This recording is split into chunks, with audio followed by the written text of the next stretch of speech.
আসসালামু আলাইকুম। আমরা দেখতে পারতেছি অনেক সামনে কিছু লাল আবরণ। আবরণটা কি কেউ কি বলতে পারবেন?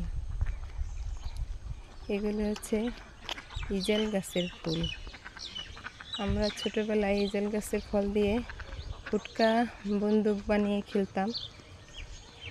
এই গাছে এখন দেখেন কি সুন্দর ফুল ফুটছে। ফুলগুলি আবার ঝরে ঝরে মাটিতে পড়ে আছে, মনে হচ্ছে লাল গালিচা রাস্তার উপরে বিছানো হয়েছে।